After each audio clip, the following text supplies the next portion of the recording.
Good morning. Good morning. Good How's morning. how's everyone doing this morning? Good, thanks. You? Well, well, thank you. Good, good, good, good. Okay. So I want to start as we always do by just checking in, making sure that if there's anything confusing or uh, unclear about last week's lectures, that we have a chance to talk about it, and just to make sure that you guys are learning sort of what I think I'm teaching. So what did so tell me what you guys took away from last week's lectures, and let me know if there's anything that you need an explanation on.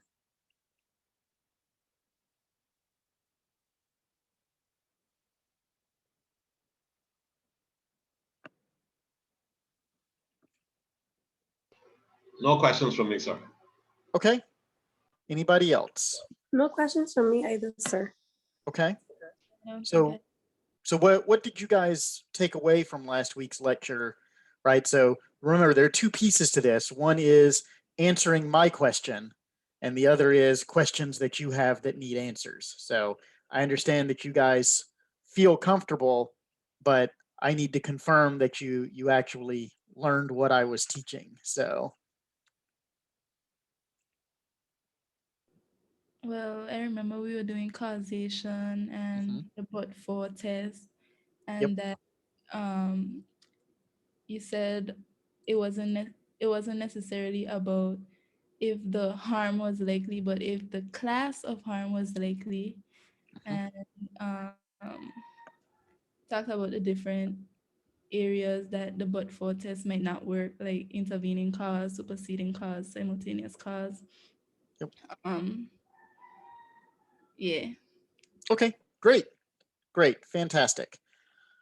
Okay. So today we're going to be doing something a little bit different. I asked you guys to spend some time outside of class preparing for this tutorial. I'm assuming that you did so. Um, we're going to be doing something that's called a think, pair, share. And just so that we're on the same page, right? The question in hand is this that I've just posted in the chat. To write a fact pattern that, if true, would give rise to an inference of res ipsa loquitur. This fact pattern should not match any case that you have read, either in this course or elsewhere. The point of this exercise is to think about what sorts of events are impossible in the absence of negligence. Okay? So you guys did the think part. If we were doing this whole thing in class, you would take a couple of minutes to sort of write for yourself um, and come up with an answer to this. But I asked you to do that before class. So we're going to do the pair part, where I'm going to put you into breakout rooms with at most two other people, but very likely one other person. And you're going to explain the fact pattern that each of you came up with to each other. Okay. And you're going to get about 10 minutes in the breakout rooms, and then we're going to reconvene, and you guys are going to present the other person's fact pattern. Okay, so um, just as an example, right? If Tyreek and Christiane are in a breakout room together, they go into the breakout room, they explain their fact patterns to one another, and then when we come back out, Christiane presents Tyreek's fact pattern to the class, and Tyreek presents Christiane's. So that's the idea of how this is going to work. Um, with what questions do you have about about the activity that we're doing today before we go in? Renisha, I know you just came in. Um, I will ask your partner to explain it when we go into breakout rooms. Okay, so we're good. Then I'm going to set up the breakout rooms. They should open up in just a minute. So give me just 1 second.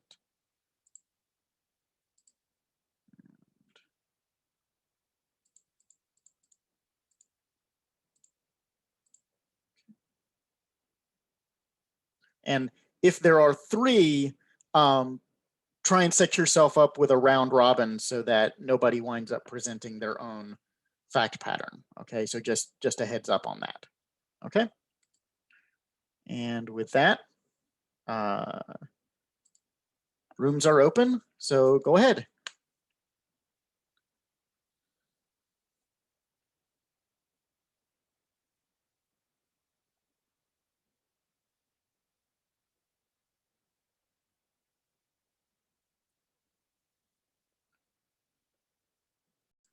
We are back on the record. So if I have to, I will call on people, but I always prefer to give people an opportunity to volunteer. So if there's anyone who'd like to volunteer to go first, what you want to do is you want to give us the fact pattern and then explain how it meets, how you think it meets res ipsa. And then I may give you some pushback, or if you've gotten everything right, I may go, great, everything's right, let's move on. So who would like to go first? So I would like to go first. Go ahead, Jewel. Tell us, Okay. tell us whose fact pattern you're presenting. Oh, I didn't get to do my other teammates one because the time ran out. Okay. All right. Well, then we'll have you guys present your own then. So go ahead. All right, mine's oh shoot, I was trying to send it in chat, but mine's was that it was a manufacturing company, a large manufacturing company, and I think it'll be better. All right, somebody go ahead so I can send it in chat because Oh. it's best to see it. Okay. So would someone else like to go first? I was with Joel as well, so I don't know if I can present mine. As Joel said, we had run out of time. Well, So go ahead and present yours, Mark. I'll just present here. So I'm happy to be flexible with you guys, but yeah, the idea was that you would present someone else's for a couple of different reasons. The first one is it's an opportunity for you to listen to your classmates and to learn how to repackage someone else's ideas. And the other thing is it's a little bit lower stakes for some folks who might be nervous about presenting something that they came up with, that actually they're going to be presenting someone else's work. So, but if you're comfortable presenting yours, go ahead and lay it on us. I can try to present Joel's. It was quite a lot of information. I was unable to see all of it because she had tried posting it in the chat. But if you want me to try to go at Joel, I can do that. Well, she's typing hers up, so why don't you go ahead and do yours? Okay, fine. Okay. So mine is okay. So during the Easter holidays, John and Mary went to the Coney Island Amusement Park where they took a ride on a pirate ship. They were among the early patrons at the park that day, and this was the first ride of the pirate ship, which usually lasts 3 to 5 minutes. Just after 45 seconds of the ride, and until broke and the pirate ship came falling from the air. John and Mary, amongst others, were injured and brought in action in tort against the Coney Island Amusement Park. The park's management asserted that all their normal maintenance procedures were done and documented. The claimants invoked the doctrine of res locator in their proof of negligence by the defendants. Okay, so why do you think res ipsa applies here? How are the elements of res ipsa met? Because the various rides would have been under the management of the the amusement park. Right. So there's your control element. I agree. Right. Yeah. There was no evidence per se to show why the ship came down. You understand? I agree with that as well. You don't have evidence of the particular negligence in question. So what's your proof for the last Uh, element? e- e- So even though the defendants would have forward that they you know did all the regular maintenance that they would do, appropriate times, and obviously have evidence of that.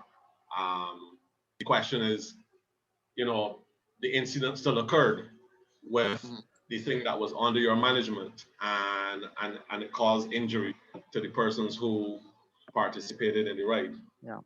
Uh, So I think that you are correct that this has success. You've successfully created a situation where the plaintiff would be able to invoke res ipsa, right? We have this situation where there's not an explanation that doesn't there's not sort of an obvious explanation that doesn't involve the defendant's negligence. However, I think that when the burden shifts, because remember, res ipsa is a burden shifting framework.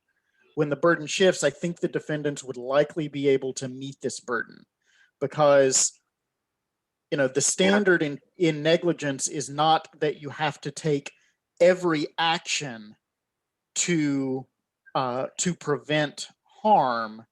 You have to take reasonable action to prevent reasonably foreseeable harm. And I think that if the amusement park owners are able to show, look, we met all the maintenance obligations that the manufacturer of this ride recommends. We, complied with all of our regulatory requirements. We, did everything that we were supposed to do. I think that it's very likely that a court would hold that they had discharged the burden, and that they had successfully defended against res ipsa. So I think this is actually a really useful exercise for us, because it demonstrates, I think it demonstrates very usefully how just successfully invoking res ipsa doesn't win the case for the plaintiff, and the path that a defendant can take to successfully fend off a res ipsa case. So thank you, Mark. I think this was really well done. So thank you.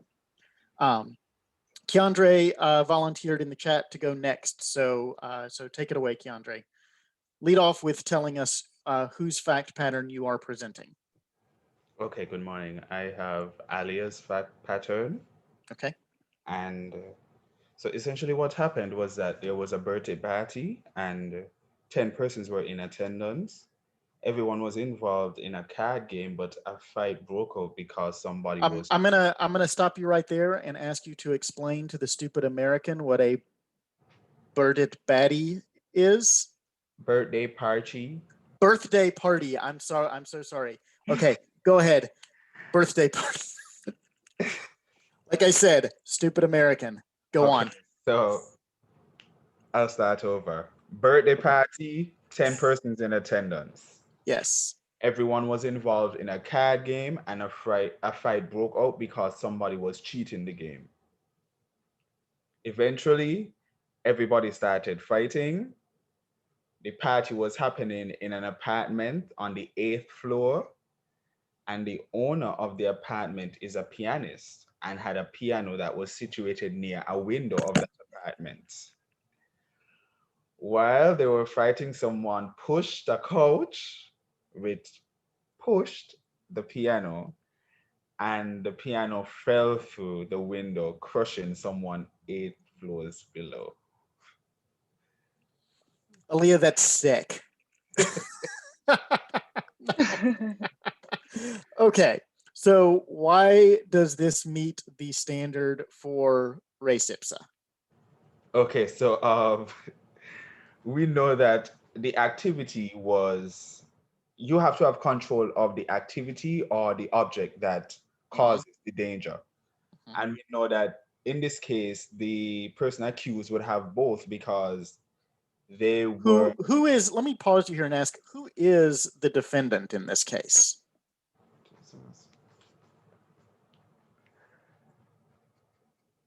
the person who threw the party. Okay, so it's the owner of the apartment. Got it. Okay. Right. So that person was the person who was hosting the party, and arguably the person who pushed the chair that pushed the piano that caused the death of the person that was 8 floors below. And the reason that you can argue that it would not have occurred except for somebody's negligence is because there's kind of no, but I would like to argue there's no other way that the piano could get out the window if you Right. Who throws a piano out the window for ha-has? Right. So here is what I would say if I were the defendant's lawyer. Mm-hmm. I would say, wasn't my guy, right? There were 9 other people in the apartment, and the owner of the apartment doesn't exert, like, you don't exert control. These aren't the owner's agents, right? They're friends. Mm-hmm. And so there's not the control element over the responsible actor that would lead me to hold the apartment owner liable. Now, if you said, and you alluded to this, if you said explicitly that the owner of the apartment was the person who sort of set these events in motion, okay, then I think that you may have a res ipsa case here. One thing that I think this vignette very nicely illustrates. Can you repeat that, please? That last thing that you said. Sure. If you're explicit about the fact that it is known that the apartment owner, that whoever is the defendant, right, is the person who shoved the couch, right, and set all of this in motion, then I think that's a better argument for res ipsa.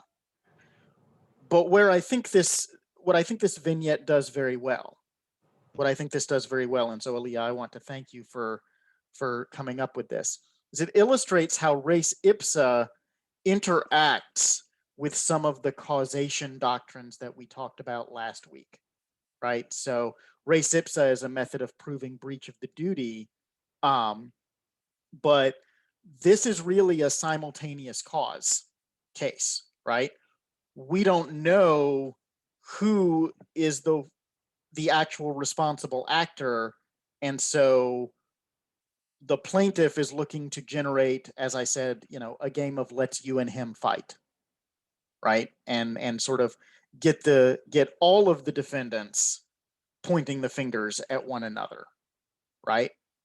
So I think that's very nicely done. I really appreciate that, Aaliyah. So good job, Aaliyah. Thank you, Keandre, for presenting it so clearly and cogently, and for being patient with my idiot ears. So who would like to go next?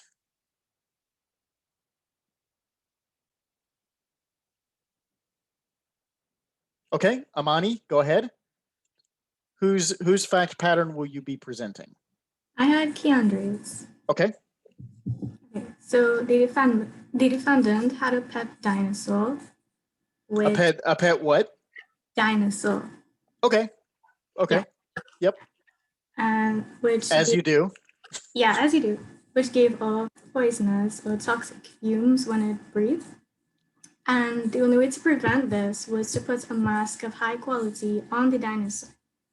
One day, the defendant put a low quality mask on the dinosaur, and the defendant's house was on a main road. So the dinosaur was breathing over the fence, and the victim in this scenario was walking past, inhaled the fumes, and got a serious respiratory problem. Okay. So explain to me how res ipsa applies in this fact pattern. Well, in terms of control, the pet belonged to the defendant, and the occurrence would not have occurred if not for his negligence to put on the right mask for his pet. Yeah. And So Injury. Go ahead. Finish your point. I'm sorry. It's okay. The plaintiff's injury was not due to his own action of just walking. Yep. Okay, so here is what I think. I think that, first of all, I really appreciate the creativity of this fact pattern. This is very well done. But where I come down is, as the plaintiff's lawyer, I can identify the negligent act here. And res ipsa applies because, remember, in the traditional analysis of a tort, you have to be able to identify the negligent act so that the court can determine, is this a breach of the duty of care? Okay. Res ipsa is where you can't identify the negligent act, but you know that something happened because this doesn't, these events don't occur when people abide by the duty of care. And so in this fact pattern, I can identify the negligent act. It's, putting the wrong mask on the pet dinosaur. And so I don't think, I think that this is absolutely a case of negligence, but I'm not sure that res ipsa applies. So does that make sense? Yeah, that makes sense. Okay. So, but great job. I really appreciate the thinking on this one. I love talking about pet dinosaurs. So, tell me, or pet poison breathing dinosaurs to be specific. So who would like to go next? I can go next. Go ahead, Kirsten. I'll be presenting Aika's fact pattern. Okay, so Pearl is a law student. She goes to her classes every day. Never trust those law students. They're just filled with negligence. Go on. So she's a law student. She goes to her classes every day in the classroom LT1 in the Faculty of Law building. There's a ceiling fan in that classroom that is partly removed from the ceiling and is being held by one black wire. One day, the ceiling fan falls on Pearl during her class and disfigures her face because of the blades from the fan. It can be argued, res ipsa loquitur can be employed here, as there was control of the fan by the defendant, which is the university, as in they have control over the maintenance of that building. And resultingly, there is negligence because of the lack of repair of the ceiling fan, which then resulted in the injury to Pearl.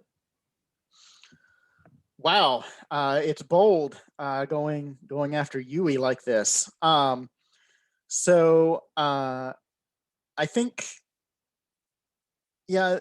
The only thing that I can think of is if the, if Yui was able to show that that there had been some sort of set off, right? That the area under the fan had sort of been roped off to signal that it was not accessible. That's the only thing that I could think of, but this certainly seems like a very cogent and concise application of res ipsa. So well done, Aika. So thank you, and thank you, Kirsten, for presenting it to us. Okay, so who would like to go next? Hi, so I could go next. I will be presenting Kirsten's own. So it reads, my friend and I are at an Italian restaurant. We both order pasta, but let it be known that I am allergic to nuts, and so I would prefer a regular Alfredo sauce over pesto, which is usually made with cashews. Managers are usually supposed to take orders for customers with allergies to ensure that there are no mishaps.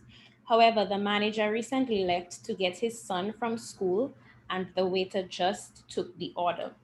The order is recorded and taken to the chef. The chef cooks the pasta using pesto, and I unknowingly consume it, consequently causing me to go into anaphylactic shock and almost die. I am not sure who is responsible for the mishap, but I bring an action for negligence in tort, relying on the doctrine of res ipsa loquitur. It meets the elements because 1, control, the restaurant is responsible for properly handling orders, and 2, it would not have happened had the defendant paid special attention to the order.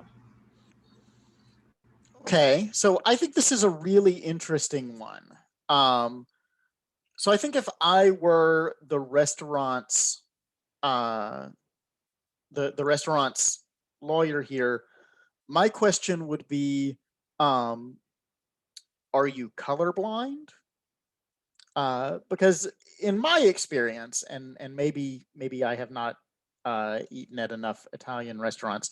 In my experience, pesto is sort of very clearly different from Alfredo sauce, right? One is white, the other is green.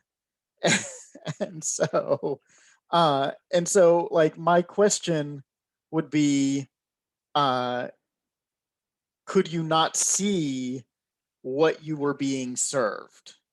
I think that we may be more likely to point to this, right? Amani says maybe they offered a green Alfredo. Maybe they did, right? That was exactly where I was going with this, is maybe there's something, maybe there's an indication on the menu that items can be made allergen free. And so rather than asking for Alfredo, you've asked for a nut-free pesto, right? Maybe that's possible. And I think that would probably be closer to seeing a res ipsa here. But I think you've captured the right, like the gist of the process, which is that there's something that has happened here, but the plaintiff has no way of knowing what the precise negligence act was. So I think that while there are issues with this specific fact pattern as it's written, I think you've captured the concept very well. So thank you. So who would like to go next? I can go next. Okay, go ahead, Alon. So I'm presenting Terry's fact pattern, and his reads, David and his son goes to an amusement park where they really want to ride the slingshot catapult. After waiting hours in line, they finally get a ride. When they're launched into the air, a screw becomes loose, releasing the safety harness, flinging them both 100 feet into the air. Fortunately, they survived, but lose use of their legs. I think this satisfies res ipsa because clearly the control of the ride lies within the hands of the amusement park and not the plaintiffs. And it doesn't normally occur without negligence. Like you don't just drop out of your harness. So yeah. And it was negligent, obviously, because it would be a duty of the amusement park to check safety features on the ride. Yeah, I think that's absolutely right. I think that my answer as, sort of the defendant's lawyer, right, as being in that role here, is sort of similar to Mark's in that I think you've met the burden of res ipsa. I think that there are proofs that the defendant could put on that, if true, would rebut the presumption. And so I think that it's a similar situation to what Mark was presenting. Okay, we're going to do one more and then we'll wrap up. So one more presentation if someone is so inclined. Hi, sir. I'll do Elance. Okay, go ahead. So Elance says, Matthew is driving down a road and is approaching a sharp bend. Preceding the bend, there are two traffic signs, one ordering a reduction in speed and the other signaling a traffic lights ahead. Once approaching the bend, he becomes distracted by his phone. Not noticing both signs. He was unable to reduce his speed and slammed into a vehicle ahead of him. Right. So I think that that's res ipsa, obviously, because he is in control of the car one, and accidents don't occur during the normal course of action. Although some may argue that they do, but in my opinion, car accidents don't. So first of all, Elan, I don't appreciate you spying on me driving. Second, I think that this is I think that this is one of those situations where we are asking ourselves, what are the things that happen on the road, even if people are taking care, right? And there are absolutely circumstances where car accidents happen while everyone is, taking a proper lookout, right? Conditions and physics overcome our own best efforts, and cars can run into each other without any sort of negligence being in place. Where we start to see the inference of res ipsa is when we start to see the car sort of go off the road, right? So hitting a pedestrian on the sidewalk or running into a building. These are the kinds of car accidents where res ipsa starts to come into play. So I think that the fact pattern as it's written, maybe not res ipsa, but again, you're hitting on the right concept in that you're asking the right question. Is this something that happens that can happen if people aren't being negligent? So great job, everybody who presented, all of the people who wrote fact patterns that were presented. I really appreciate this. I appreciate the effort and the creativity. So that was really great. You guys, if you have not checked your email, please make sure you check your email, because I sent you a note about what we're going to be covering tomorrow and sort of what you need to read to get ready for it. What questions do you guys have about today's activity?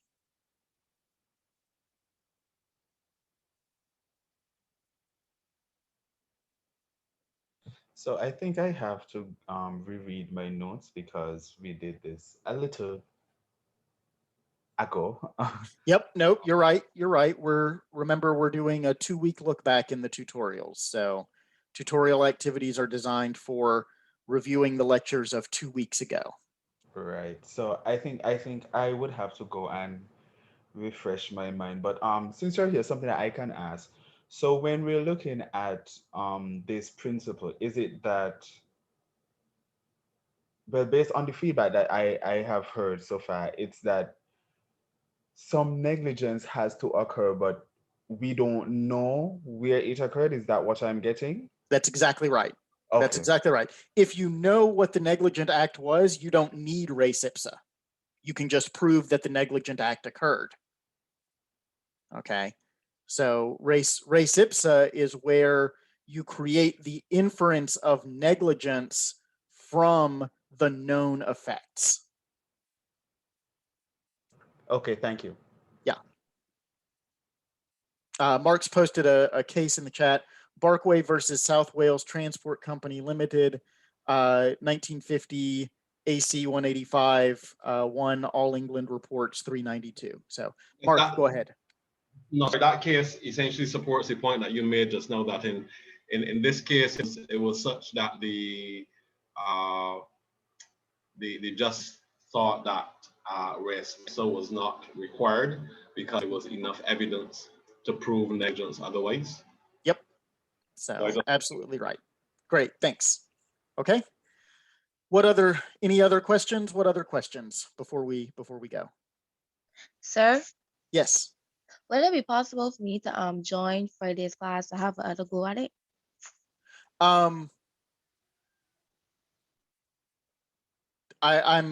I'm gonna say that if you want to come to trying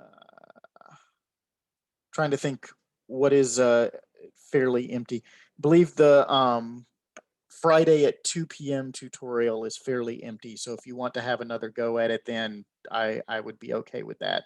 Part of the reason why I'm fairly tight-fisted about letting folks tutorial hop is